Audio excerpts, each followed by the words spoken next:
Tesh Action Clinic began out of the movement, as most community health centers did, in the War on Poverty by President Johnson in 1965, which, as you know, created Medicare, Medicaid, Community Action Head Start, and then the Community Health Center movement.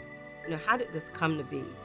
And when I found out that it started in South Africa with Dr. Clark, and in terms of the model that Dr. Jack Geiger has brought forth, if you will, and Count Gibson, and a lot of others, and I don't want to start naming names, but I saw that it was the heart. It wasn't about getting a name for yourself or a job. It was about caring about people. It was the humane thing to do. We had a lady by the name of Doris Eisen, who was an activist in the community, and she was very active and was really distraught because we didn't have access for the people, the indigent population, or the migrant population in South Dade.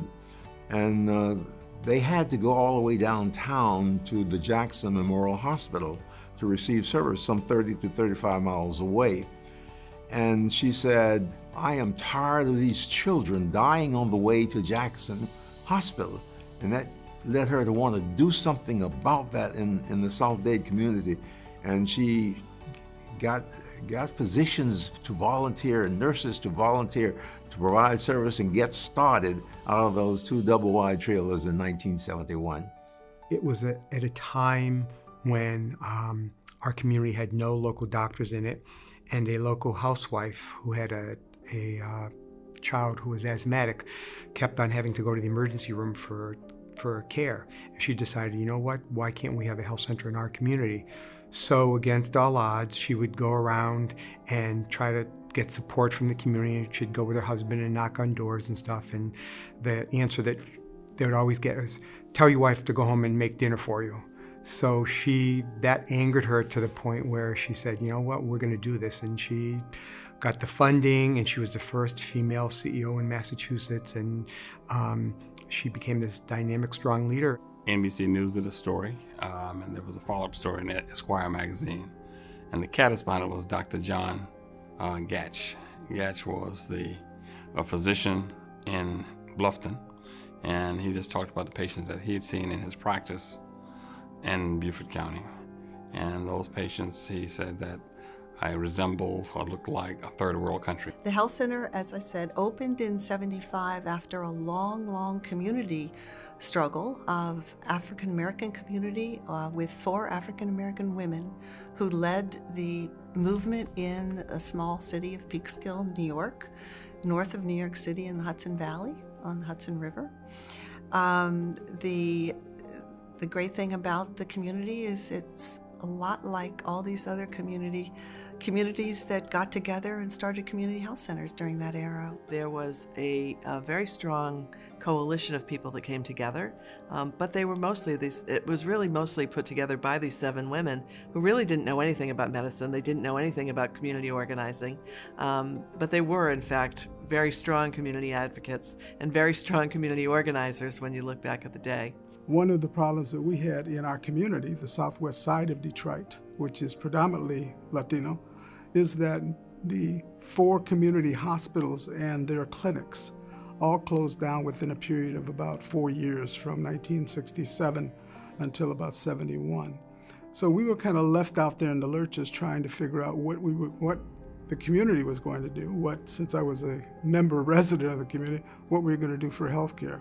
I think community health centers have been able to survive because we try to meet the needs of the people. Well, I think the outreach is the biggest thing, regardless if it's environmental health or diabetes or whatever it is. I think we try to go to where the community is and not have them come into us. It's so great to have a team of people who are so focused on the patients.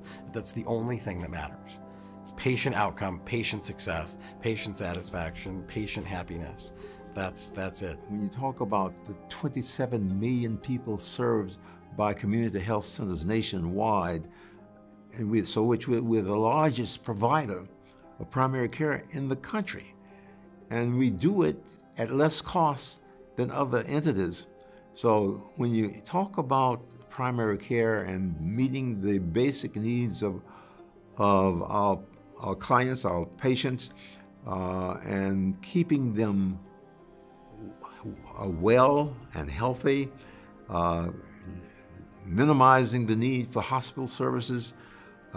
We are contributing to the economy of our communities. We hire people from our communities. We buy products locally from businesses in our community. So when we look at our real impact on the community, both in terms of the health services we are able to provide, but the economic impact on our communities, this health center movement has grown and has become an essential part of the healthcare delivery system in America. We live in a time when stabilizing and maintaining everything that we've accomplished and gained is a priority for a lot of us. We've been building and growing so rapidly, but now we need to be sure that everything is there to stay. And that is, I think, as I'm sort of looking at maybe handing the baton off, I just want to be sure that that's going to be there for another 30 years, 40 years, 50 years, and those services will be available and that we'll build on them. Whether you are on Medicaid, whether you're not on Medicaid, whether you have insurance or no insurance, it's across the board. Everybody deserves the right to the quality of care. Although the future may bring opportunity to have everyone covered, what we know from coverage is that coverage isn't sufficient. We have to have access, and that's what we're about. We are the ones that provide the access, especially for the folks who are culturally different or linguistically different, or just want to choose us because we do high quality work. We have to remember that we don't have to just open our own doors, but we have to open our own voices so that we're heard loud and clear that community health centers really are the best primary care delivery system this nation has to offer. Community health centers deliver.